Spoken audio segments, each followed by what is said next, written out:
to another member update. Today I'm really excited as I'm joined by Monina Gilbey. Monina is our Vegetation Officer. Many of you would have seen her with her pink buckets working in our garden areas.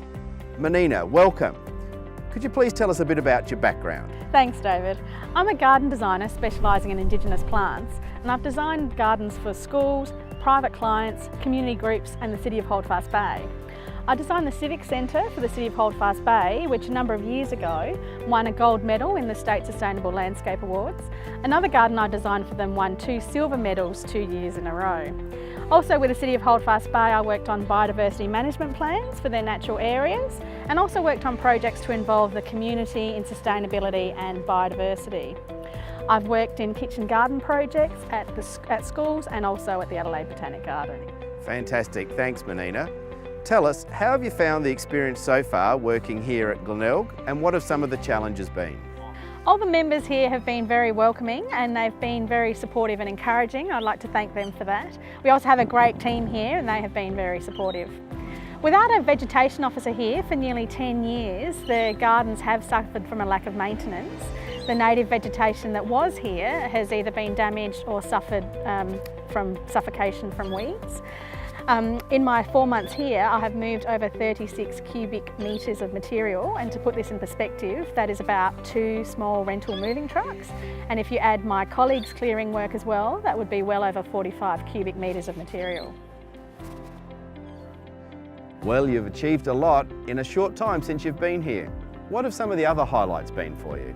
I've tidied the entrance road, the front of the clubhouse, the car park and the starter's box garden.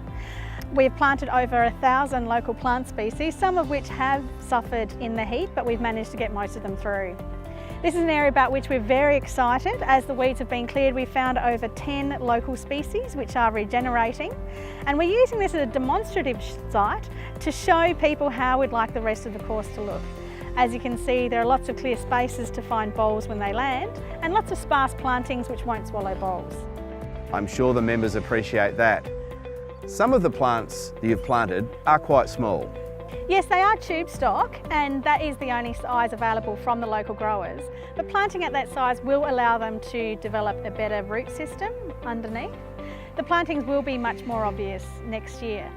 We're trying to create a more natural look to the course and attract more butterflies and bird species. And the future? What are your plans for vegetation at the club? We'd like to protect the remaining remnant vegetation and highlight it more. We're working on planting plans and work plans for next year. I'd also like to plant more flowering plants to create more colour and interest around the course. I'd also like to create a biodiversity management plan to protect the course and involve a school in creating a local biodiversity hotspot. I've had a lot of positive feedback from the members. How can the members get involved? We'd like to reactivate the Friends of the Golf Course group and get members involved in a planting day next year. It would also be helpful if members could be mindful of the plants when their bowl falls within a planted area. Thanks Monina. It all sounds very exciting. I look forward to seeing the garden areas develop over the next few years. Thanks David. Well, I hope you've enjoyed that update.